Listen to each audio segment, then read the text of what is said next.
আসসালামু আলাইকুম রহমতুল্লাহি ওবরাকাতুহু। আলহামদুলিল্লাহ ওয়াসসালাতু ওয়াসসালামু আলা রাসূলিল্লাহ ওয়া বাদ। প্রিয় দর্শক, শুরু হলো আপনাদের প্রিয় অনুষ্ঠান জ্ঞান জিজ্ঞাসা। আপনাদের সঙ্গে আছি আমি সৈয়দ আল জাবের। আপনাদের জিজ্ঞাসিত প্রশ্ন উত্তর দেওয়ার জন্য আমাদের সঙ্গে আছেন দেশ বর্ণ আলেমে দ্বীন, জাতীয় মসজিদ বাইতুল মোকাররমের সিনিয়র পেশ ইমাম ও ভারপ্রাপ্ত খতিব মুফতি মোহাম্মদ মুহিবুল্লাহ আল বাকি নদভী হাফিজাহুল্লাহ। আসসালামু আলাইকুম ওয়া রাহমাতুল্লাহি ওয়া বারাকাতুহু। মোহতারাম, কেমন আছেন? আলহামদুলিল্লাহ, ভালো আছি আল্লাহর রহমতে। আপনাকে স্বাগত জানাচ্ছি আমাদের আজকে জ্ঞান জিজ্ঞাসা অনুষ্ঠানে। আপনাদের শুরুতে আমরা একটা বিষয় জানতে চাচ্ছি যে গত শুক্রবার নিউজিল্যান্ডে ক্রাইস্টচার্চের আল নূর মসজিদে একটি সন্ত্রাসী হামলা হয়েছে, প্রায় দুটো মসজিদে। সেখানে 50 জন মুসলিম সঙ্গে সঙ্গে শাহাদাত বরণ করেন। একজন খ্রিস্টান সে হামলাটি করে। এই যে সন্ত্রাস এবং ধর্মীয় যে অধিকার আছে, প্রতিটি মানুষের ধর্মীয় অধিকার আছে, এই সন্ত্রাসী কর্মকাণ্ড বিষয় এবং ধর্মীয় অধিকার বিষয়ে ইসলাম আসলে কি বলে এবং এই মুহূর্তে আসলে কি করণীয় আছে মুসলিমরা? আলহামদুলিল্লাহি রাব্বিল আলামিন ওয়াসসালাতু ওয়াসসালামু আলা আশরাফিল আমবিয়াই ওয়াল মুরসালিন ওয়াল আকিবাতু লিল মুত্তাকিন, আম্মা বা'দ। ফাআউযু বিল্লাহি মিনাশ শাইতানির রাজিম। বিসমিল্লাহির রহমানির রহিম। আফা আনতা তুকরিহুন নাস হাত্তা ইয়াকুনু মুমিনিন। সাদাকাল্লাহুল আলিয়্যুল আযীম। আসলে যে মসজিদে নিউজিল্যান্ডে হামলা হয়েছে, এই বিষয়ে আলোচনার পূর্বে আমি একটা সাধারণভাবে যে মুসলমানের বিরুদ্ধে একটা অপপ্রচার চালানো হচ্ছে সেই বিষয়টি নিয়ে আমি একটু দৃষ্টিপাত করব। সেটা হলো, সবাই বলতেছে মুসলমান মানুষকে জোর জবরদস্তি করে ইসলাম গ্রহণ করায় বা ইসলাম গ্রহণ করার জন্য বাধ্য করে। প্রথমে ইসলাম গ্রহণ কাকে বলে? আপনি মনে প্রাণে আল্লাহকে বিশ্বাস করলে ইসলাম গ্রহণ হয়। মনের ভিতর, অন্তরের ভিতর। আচ্ছা, অন্তরের মধ্যে বিশ্বাসটাকে কেউ জোর করে করাইতে পারে? কখনই পারে না। কারণ আমি বললাম যে আল্লাহ আছে, জোর করে তা আমি কি মুসলমান হয়ে গেলাম মুখে বলার কারণে? কারণ অন্তরের মধ্যে যতক্ষণ সেই বিশ্বাসটি স্থান পায় না ততক্ষণ পর্যন্ত সে মুসলমান হতে পারে না। অতএব যারা বলে যে জোর করে মুসলমান বানানো যায়, জোর করে মুসলমান বানানোর কোনো সুযোগই নেই, এই কারণে যে অন্তরে বিশ্বাস করানোটা কোনো জোর দেওয়া যায় না। অতএব ইসলাম কোনোদিন কাউকে জোর করে না, স্বেচ্ছায় মানুষকে ইসলাম গ্রহণ করার জন্য দাওয়াত দেয় এবং স্বেচ্ছায় মনে প্রাণে বিশ্বাস করলেই মুসলমান হয়, মুখে স্বীকারোক্তি দিলে মুসলমান হয় না। দ্বিতীয় নম্বর যে বিষয়টি বলবো সেটা হলো, সন্ত্রাসের বিরুদ্ধে সারা বিশ্বে একটা বর্তমানে আন্দোলন চলতেছে। আমি কিন্তু এই বিষয়ে একটু সন্দেহান।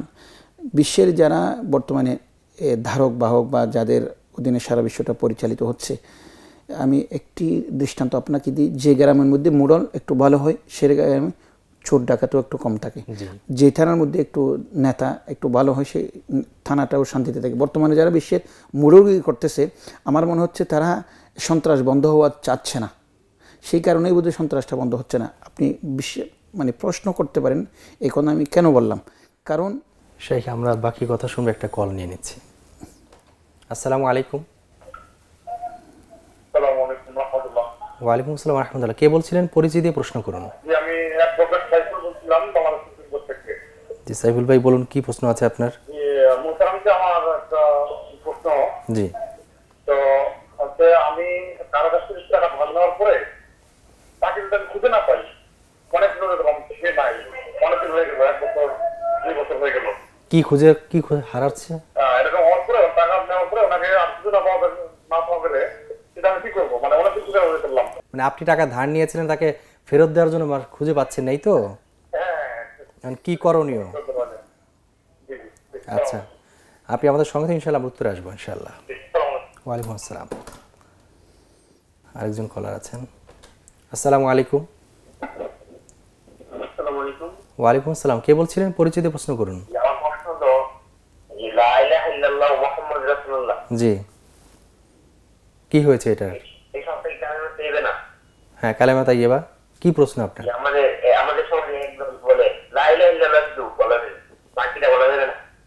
আচ্ছা, আপনার নাম কি ভাইয়া? মেহেদী হাসান। ঠিক আছে, আপনি আমাদের সঙ্গে থাকুন, ইনশাআল্লাহ উত্তরে আসবো। আমরা কথা বলছিলাম সন্ত্রাস নিয়ে। তো কেন বলতেছি এটা?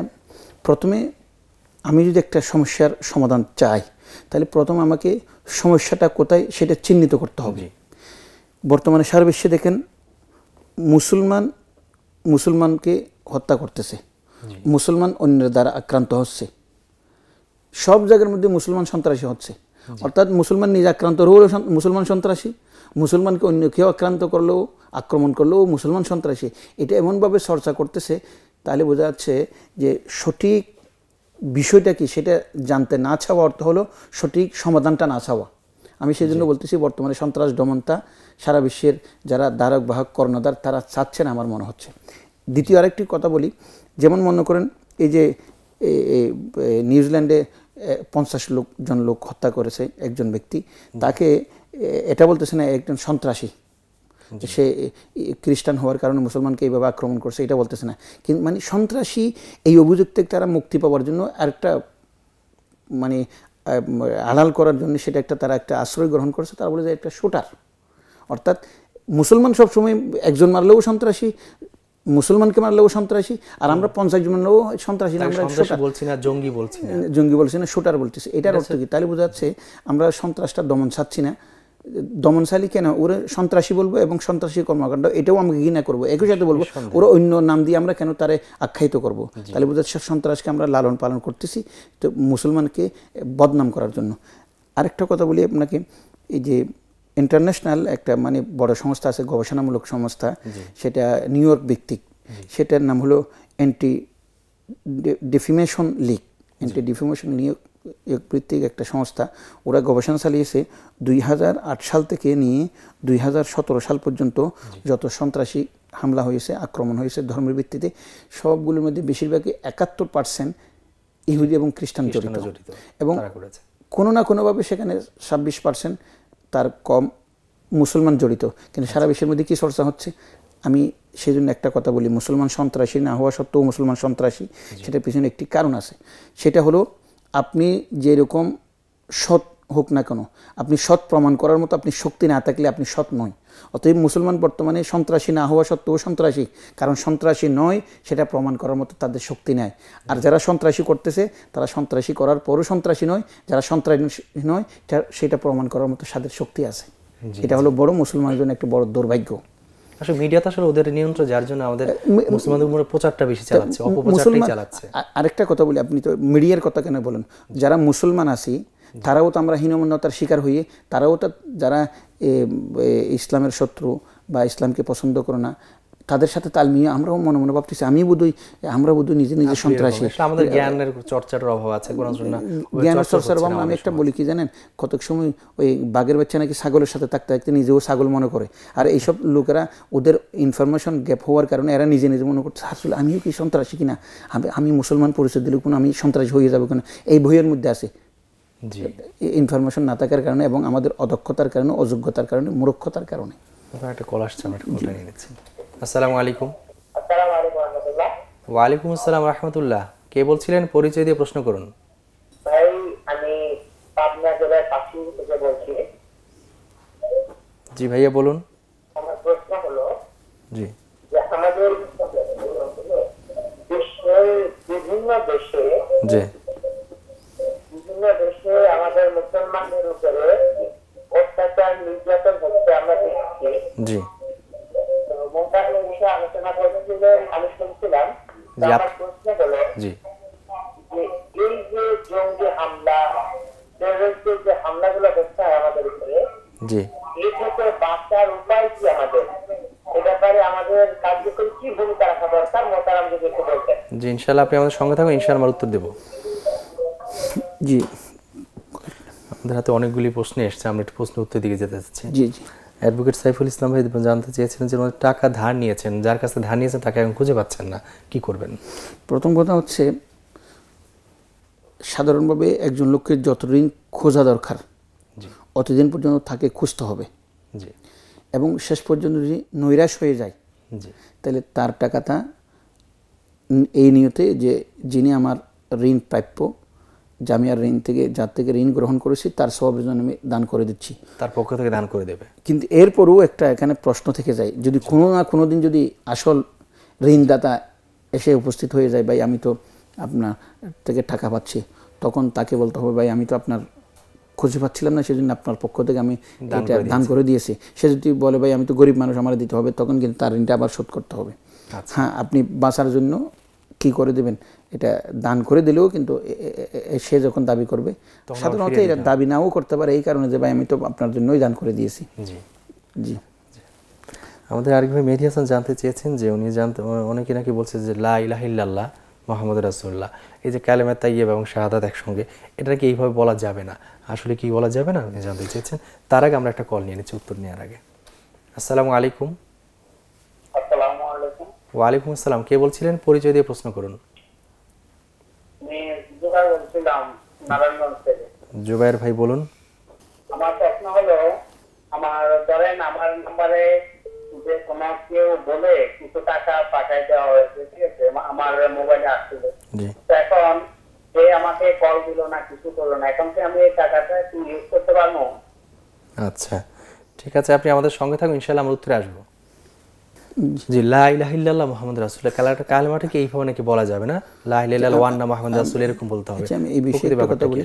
লা ইলাহা ইল্লাল্লাহু মুহাম্মাদুর রাসূলুল্লাহ পুরো বাক্যটি কোনো কোরআন হাদিসের মধ্যে আছে কিনা এই বিষয়ে হাটহাজারী মাদ্রাসায় একটা প্রশ্ন করা হয়েছিল এবং তারা বিভিন্ন রেফারেন্স দিয়ে উল্লেখ করেছেন যে লা ইলাহা ইল্লাল্লাহু মুহাম্মাদুর রাসূলুল্লাহ দুটি বাক্য একসঙ্গে সংযুক্ত করেই বিভিন্ন হাদিসের কিতাবের মধ্যে আছে এবং তার এই প্রশ্নের উত্তরটাও আমার কাছে আছে। সেজন্য আমি নিশ্চিতভাবে বলতে পারি লা ইলাহা ইল্লাল্লাহু মুহাম্মাদুর রাসূলুল্লাহ বিভিন্ন হাদিসের কিতাবের দ্বারা বর্ণিত আছে এবং এটা বলা যাবে। আমরা চমৎকার জেনেছি আপনার কাছ থেকে। আরেকজন জানতে চেয়েছিলেন, সাইফুল হক ভাই জানতে চেয়েছেন যে বিবাহেতে যে কুফুটা একটা কুফুর কথা বলা হয়, এই কুফু বলতে আসলে কি বোঝানো হয়? আসলে কুফু বলতে দুজনের মধ্যে একটা কিছু জিনিসের মধ্যে মিল থাকা, সাধারণত সমতা থাকা। কোরআন হাদিসের মধ্যে যে কুফু বলা হয়েছে সেটা হলো, মনে করেন একজনের বংশীয় কৌলীন্যতা, আরেক বংশের সাধারণত খুব নিকৃষ্ট বংশের, তার সাথে যদি বিবাহ হয়ে যায় বিবাহ হয়ে যাবে, কিন্তু কত সময় তাদের একজনের ভাবধারার সাথে আরেকজন ভাবধারার পরিচিতি না থাকার কারণে বিয়েটা দাম্পত্য জীবনটা নাও ঠিকতে পারে। সেজন্য ইসলাম বলতেছে বিয়ে করার আগে একজনের তাহজিব তমদ্দুন চাল চলন তার সাথে আমাদের মিলবে কিনা, আমাদের পরিবেশ, যেমন মনে করেন আমাদের স্ট্যাটাস অনুযায়ী নিজের সময় স্ট্যাটাসে চলে যাওয়া। কতক সময় দেখা যায় এটা শরীয়তের মধ্যে অঞ্চলের কোনো পার্থক্য নেই, কতক সময় কিন্তু আমি এটাও বলি যে কতক সময় অঞ্চল নির্বাচন করার সময় আমাদেরকে ঠিক মতো করতে হবে। যেমন মনে করেন চট্টগ্রামের লোকেরা এক ধরনের ধ্যান ধারণা, তাদের আত্মীয়তার ধ্যান ধারণা এক ধরনের, আবার উত্তরবঙ্গের ধ্যান ধারণা এক ধরনের। আমরা যদি এখন উত্তরবঙ্গের চট্টগ্রামের লোকেরা যদি বিবাসাদের মধ্যে লিপ্ত হয়ে যায়, তাহলে একজন আরেকজনকে কনসিডারের মানসিকতা না থাকলে সেখানেও বড় বিপদ ঘটতে পারে। একজন আরেকজনকে বোঝার মানসিকতা নিয়ে বিয়েটা সিদ্ধান্ত নিতে হবে যাতে করে কোনো অঘটন না ঘটে, এবং কুফুর বিষয়েও চিন্তা করতে হবে, দুজনের মধ্যে সমতা আছে কিনা, বেশি উঁচু নিচু হচ্ছে কিনা এটাও চিন্তা করতে হবে। আর্থিক শিক্ষাগত সব কিছু সমতা দেখাটা উচিত। আমরা আরেকজন কলার আছেন, আমরা কলটা নিয়ে নিচ্ছি। আসসালামু আলাইকুম। আসসালামু আলাইকুম ওয়া রাহমাতুল্লাহ। ওয়ালাইকুম আসসালাম ওয়া রাহমাতুল্লাহ, কে বলছিলেন? পরিচয় দিয়ে প্রশ্ন করুন। জি, আমি মোহাম্মদ খোকন বলছি, ব্রাহ্মণবাড়িয়া ডিস্ট্রিক্ট সরাইল থেকে। জি খোকন ভাই বলুন।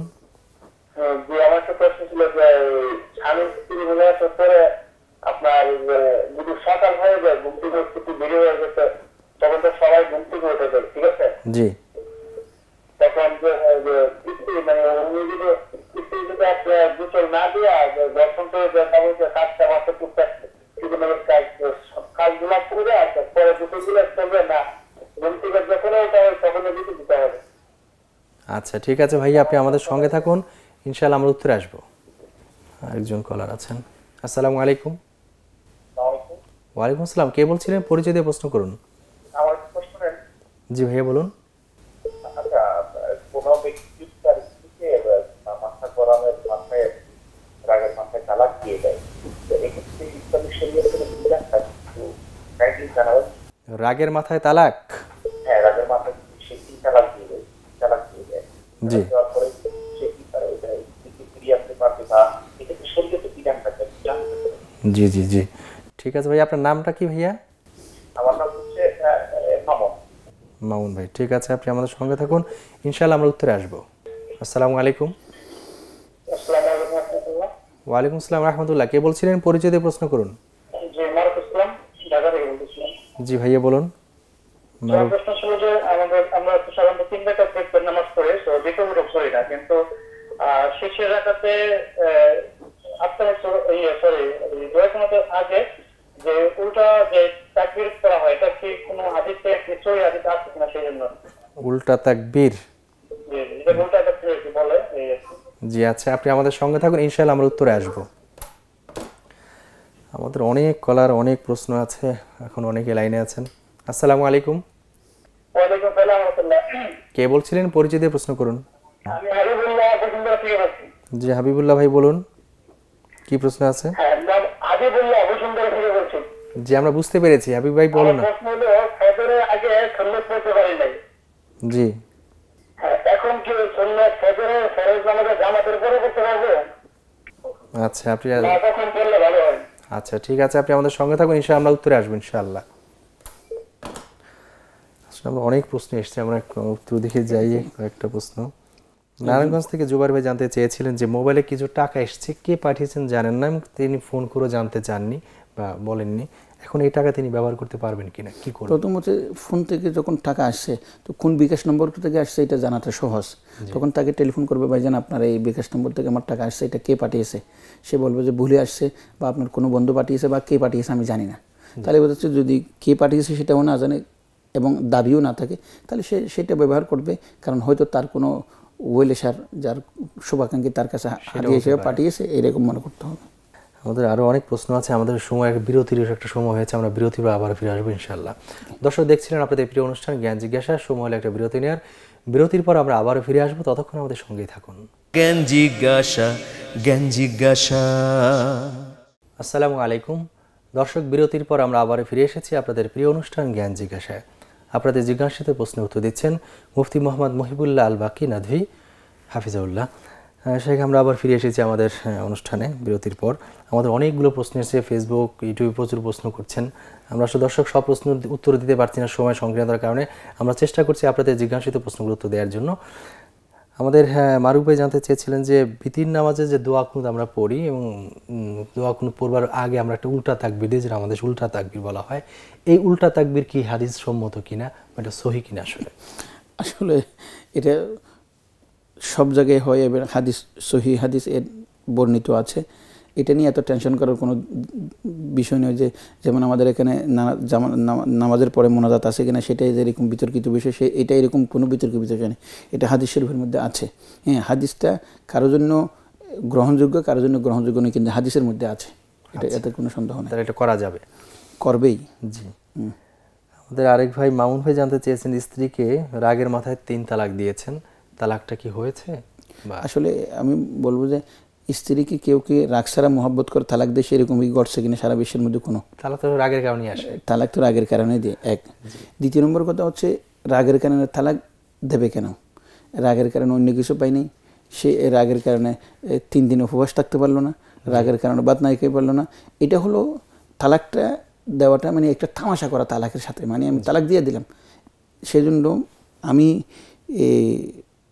তালাক দেওয়ার পর স্বামীও একটু কতক সময় দেখা যায় যে চিন্তাযুক্ত হয়ে যায়, স্ত্রীও খুব পেরেশানিতে পড়ে যায়। সেই জন্য আমি সরকারকে বারবার বলছি যে এরকম যারা 3 তালাক দেয় তাদের জন্য একটা শাস্তির ব্যবস্থা করা, তাজির। কারণ স্বামী এবং স্ত্রীর মধ্যে বিচ্ছেদের জন্য 3 তালাকের কোনো দরকার হয় না। শরীয়তের মধ্যে বলছে 1 তালাক দেওয়া হয়েছে তালাকে বায়ান, 3 মাস বা 3 ঋতু যখন অতিবাহিত হয়ে যাবে তখন স্বামী নতুন বিয়ে করতে পারবে, স্ত্রী অন্য স্বামী নিতে পারবে। 2 তালাকও একই ব্যাপার। নিজের স্বামী যেটা আগে ছিল তাকেও ফিরিয়ে নিতে পারবে অথবা অন্য স্বামীও গ্রহণ করতে পারবে। তাহলে 1 তালাক 2 তালাক এটা বিচ্ছেদের জন্যও কার্যকর, ফিরে আসার জন্য লাভজনক। এর বাইরে 3 তালাক দেওয়ার দরকারটা কি? আপনি যে বিচ্ছেদ চাইতেছেন, বিচ্ছেদের জন্য 3 তালাক দরকার নেই, তাহলে আপনি 3 তালাক দিচ্ছেন কেন? 3 তালাক দিচ্ছেন এই কারণে যে আমি এর জীবনও আর আনবো না। তাহলে জীবনও আর আনবো না এই নিয়ে তো আপনি যখন তালাকই দিচ্ছেন কেন, আবার আনবেন কেন, আবার আনতে যাচ্ছেন কেন? তাহলে বোঝা যাচ্ছে আপনি তালাক নিয়ে তামাশা করতেছেন। সেজন্য যদি শাস্তির ব্যবস্থা করা হয়, কেউ যদি বিবাহ বিচ্ছেদ চায় সে 1 তালাক এবং 2 তালাক দিয়ে বিবাহ বিচ্ছেদ ঘটাবে, যাতে করে যদি কোনো অসুবিধা মনে হয় আবার যেন গ্রহণ করতে পারে। আর যারা 3 তালাক দিবে তাদেরকে তাজিরান শাস্তিস্বরূপ তাদেরকে 6 মাস জেল কাটতে হবে। তাহলে দেখবেন যে 3 তালাক একসাথে দেওয়ার বিধানটাও উঠে যাবে, চর্চাটাও উঠে যাবে এবং মানুষ এই যে একটা বড় ধরনের একটা ক্ষতির সম্মুখীন হচ্ছে, এই ক্ষতির সম্মুখীন আর হবে না। কারণ এবং বিবাহ বিচ্ছেদের জন্য 3 তালাক দরকারও পড়ে না। জি আসলে এই সংক্রান্ত এলেমের অনেক ঘাটতি আছে আমাদের সমাজে। মসজিদ থেকে যদি কথাগুলো বলা হয়, খুতবা যদি আলোচনা হয়, তাহলে মানুষ এই তালাক সম্পর্কে সচেতন হতে পারতো। আসলে আমাদের বলা হয় এটা আসলে তো আমাদের বিভিন্ন ধরনের ইনফরমেশন গ্যাপের কারণে খতিবরা মনে করেন নামাজের সম্পর্কে বলতেছে, জাকাত সম্পর্কে বলতেছে, আর ওই তালাক সম্পর্কে বলতে গেলে কত সময় এটা শুকনো বিষয়ের মতো হয়ে যায়। এখানে কান্নাও নাই, কান্নাকাটিও নেই, হাসিও নাই, হুজুর এগুলি বলা লাভ থেকে এগুলি আমরা জেনে নেব। ইমাম সাহেবরাও সেই জন্য নিরুৎসাহিত, কিন্তু এটা যে একটা জীবনের অবিচ্ছেদ্য অংশ, সেটা খুবই জরুরি। ইমাম সাহেবরা মুক্তিদের চাহিদার কারণে নিরুৎসাহিত হয়, না হলে ইমাম সাহেবরা বলতে চায় না তা না। জি, আমরা চমৎকার তো জেনেছি আপনার কাছ থেকে। আমাদের অনেক প্রশ্ন এসছে। হাবিবুল্লাহ ভাই জানতে চেয়েছেন যে ফজরের নামাজের আগে তিনি সুন্নত পড়তে পারেননি, জামাত শুরু হয়ে গেছে, এখন সুন্নাত কি জামাতের শেষে পড়বেন নাকি আগে পড়ে নেবেন? এটা হানফি মাযহাব মতে সে সূর্য ওঠার পরেই সুন্নত পড়বে, সূর্য ওঠার পরে। আর অন্যান্য মাযহাবে তারা একটু অবকাশ দিয়েছেন যে সূর্য না উঠলেও ফরজ হয়ে গেছে, জামাতের সাথে নামাজটা পড়ে ফেলেছে, এখন সুন্নত পড়ে ফেলতে পারবে।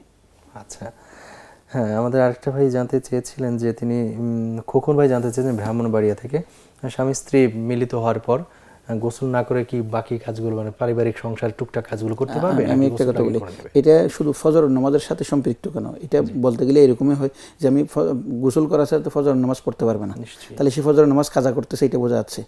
আমি বলবো যে প্রশ্নটা এইভাবে না করে এইভাবে করেন যে স্বামী স্ত্রী মিলিত হওয়ার পর অন্যান্য কাজ করা যাবে কিনা। মনে করেন রাতের 12টার সময় স্বামী স্ত্রীর সাথে কাছাকাছি হয়েছে, এরপরে কোনো কাজ আসছে, পাক করতে হয়েছে, আরেকটা পাক করতে হয়েছে, এটা এইভাবে বলেন যে ফজর নামাজের পরে বললে যে ইনডাইরেক্টলি এটা বোঝাচ্ছে ইনডাইরেক্টলি আমরা যেন ফজর নামাজ, আমরা সেভাবে বলবো না, আমরা বলে যে স্বামী স্ত্রী মিলিত হওয়ার পর তারা সব কাজ করতে পারবে।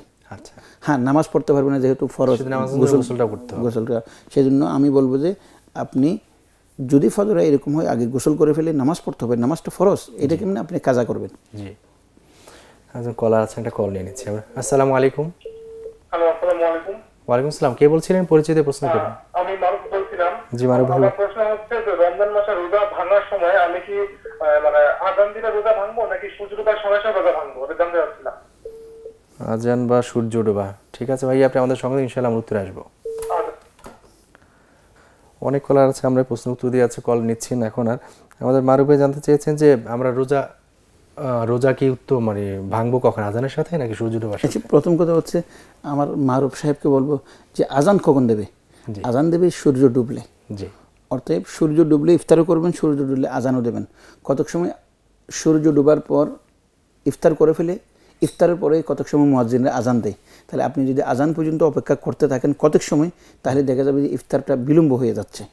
আর কতক সময় দেখা যাবে সূর্য ডুবার সাথে সাথেই কিছু মসজিদে আজান দিয়ে দেয়, সেখানে যদি আপনি আজানের সাথে সাথে ইফতার করেন তাহলে ইফতার বিলম্ব হচ্ছে না। অতএব আমি বলবো আপনি আজানের দিকে খেয়াল না করে সূর্য ডুবার সময়ের দিকে খেয়াল করে আপনি ইফতারটা করে নেবেন, যেহেতু সময়ের সাথে সূর্য ডুবার সাথে আজানও সম্পৃক্ততা রয়েছে, ইফতারও সম্পৃক্ততা রয়েছে। আচ্ছা, হ্যাঁ, চমৎকার জেনেছি আমরা। মুতাসিম ভাই জানতে চেয়েছেন যে বিতির নামাজ 1 রাকাত পড়তে পারবেন কিনা। আসলে বিশের নামাজ 1 রাকাত পড়তে পারবেন কিনা তার আগে একটা কথা হচ্ছে, আমরা এক এক সময় এক এক ইমামের আমল করলে তখন একটু বিশ্রী হয়ে যায়। যেমন মনে করেন বাংলাদেশের মধ্যে আমরা রক্ত বের হলে ওযু ভাঙে, সৌদি আরবের মধ্যে আবার কিন্তু রক্ত বের হলে ওযু ভাঙে না তাদের মাযহাব অনুযায়ী। আবার মনে করেন কিছু জিনিস আছে বমি করলে ওযু ভাঙে, আবার কিছু মাযহাব আছে বমি করলে ওযু ভাঙে না। তাহলে আমরা যদি এক এক সময় সুবিধা অনুযায়ী এক একটা আমল করি তাহলে কতক সময় সেটা প্রবৃত্তির অনুসারে হয়ে যায়। বড় বড় আমলনা সেটা করতে পারে নিজের বিবেক অনুযায়ী, যেহেতু তাদের এলম কালাম আছে। আর যেহেতু আমাদের বাংলাদেশিরা ইমাম আবু হানিফা রহমতুল্লাহকে অনুসরণ করে, তার দৃষ্টিভঙ্গি অনুযায়ী বিতরের নামাজ 3 রাকাত। আবার কেউ যদি ইমাম শাফি রহমতুল্লাহকে অনুসরণ করে তার দৃষ্টিভঙ্গি 1 রাকাত। সেজন্য অ্যাবসলিউটলি সরাসরি এটা বলা যাবে না 1 রাকাত না যায়, সেটাও বলা যাবে না, আবার 1 রাকাত পড়লে হবে না এটাও বলা যাবে না। আমরা বলি যে বিভিন্ন ইমামদের দৃষ্টিভঙ্গি আছে, আপনি যদি কোনো ইমামের অনুসরণ করেন সেই ইমামের দৃষ্টিভঙ্গি অনুযায়ী আপনি অনুসরণ করেন, আমরা এটাই বলবো। আচ্ছা, আমরা চমৎকার জেনেছি আপনার কাছ থেকে। আরেকবার রমজানের ভাই জানতে চেয়েছেন, তিনি ব্যভিচারে লিপ্ত হয়েছেন, এখন সেখান থেকে তাওবা মানে সেটা থেকে বিরত হয়েছেন, সালাত আদায় করছেন নিয়মিত, এখন তার নামাজ কবুল হচ্ছে কিনা এবং আমি একটা কথা বলি, পাপ মুক্তির কি উপায়? পাপ মুক্তির কি উপায়? আমি তওবা করলে গুনাহ মাফ হয়ে যাবে এটা বলবো, কিন্তু এটা যথেষ্ট নয়। এটা হলো মাবুদ আমার স্রষ্টার সাথে যিনি ব্যভিচারে লিপ্ত হয়েছেন তার সাথে সম্পর্কটা গভীর করা, সে কতটুকু তার কাছে সারেন্ডার করতে পেরেছে এবং তার ভাবধারা কীরকম, তার অনুভূতি কীরকম, তার অনুশোচনা কীরকম, সেটা মাবুদে দেখবে, গোলামে দেখাবে। উনি যদি এইভাবে দেখাইতে পারেন আল্লাহ মাফ করে দেবেন। আর আমরা সরাসরি বলবো যে তওবা করলে আল্লাহ কবুল করবে, কিন্তু তওবা করার ধরনের কারণে কত সময় আল্লাহ কবুল নাও করতে পারে, আবার তওবার ধরনের কারণে আল্লাহ পাক সমস্ত গুনাহ মাফও করে দিতে পারেন। আমরা বলবো যে তওবা কবুল হবেই হবে, যেহেতু রহমান তিনি। জি আমিন। আপনার থেকে একবার জানতে চেয়েছিলেন যে বিভিন্ন দেশে যে মুসলিমদের নির্যাতনটা চলছে, এই নির্যাতন থেকে বাঁচার আসলে উপায়টা কি? বাঁচার উপায়টা হলো এই যে উত্তর দেওয়ার আমরা একটা কল নিয়ে নিচ্ছি। আসসালামু আলাইকুম। আসসালামু আলাইকুম। ওয়ালাইকুম আসসালাম। কে বলছিলেন? পরিচয় দিয়ে প্রশ্ন করুন। আমার প্রশ্নটা হচ্ছে, জি, রজব মাসের কোনো নির্দিষ্ট আমল আছে কিনা? ও রজব মাসের নির্দিষ্ট ইবাদত। জি ভাই, আপনি আমাদের সঙ্গে থাকুন, ইনশাআল্লাহ উত্তর দেবেন ইনশাআল্লাহ।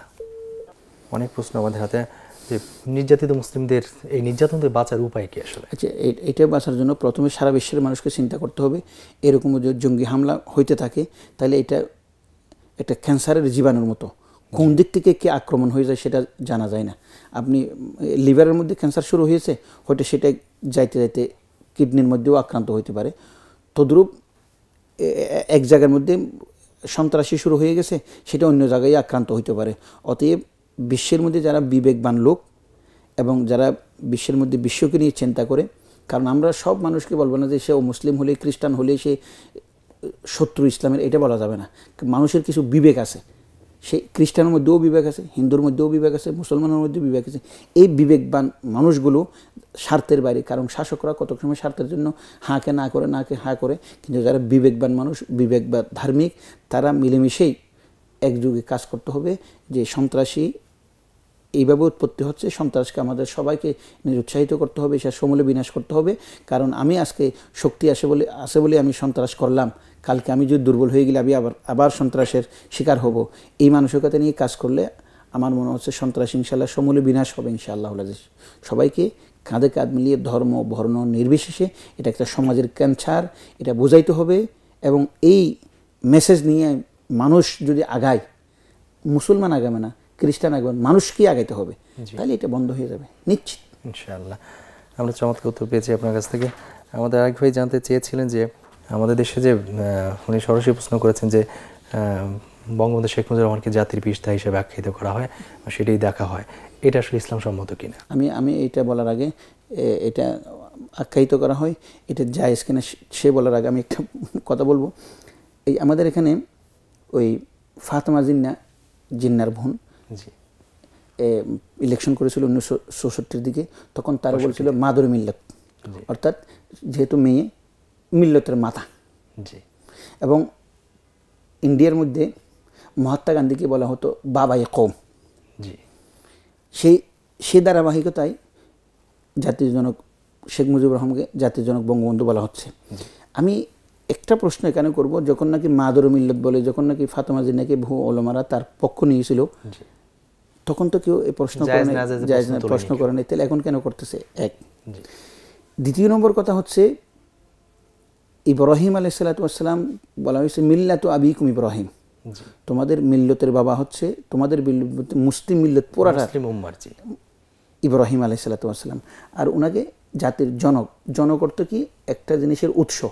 ভালো করে খেয়াল করেন, আমি কারণ জনক অর্থ শুধু পিতা বা পিতা কারণ হলো, যেমন মনে করি আমরা ওই যে ট্রাকের পিছনে লেখে বিপজ্জনক, বিপজ্জনক মানে অর্থাৎ এখানে তেল আসে, গ্যাস আসে, এখানে যদি উল্টাপাল্টা সিগারেট ধরানো হয়, আগুন ধরানো হয়, এখান থেকে বিপদ উৎপত্তি হবে। তাহলে তো এখন তো এই যে গ্যাসের বক্সকে কি বলা হয়েছে? জনক বলা, বিপজ্জনক।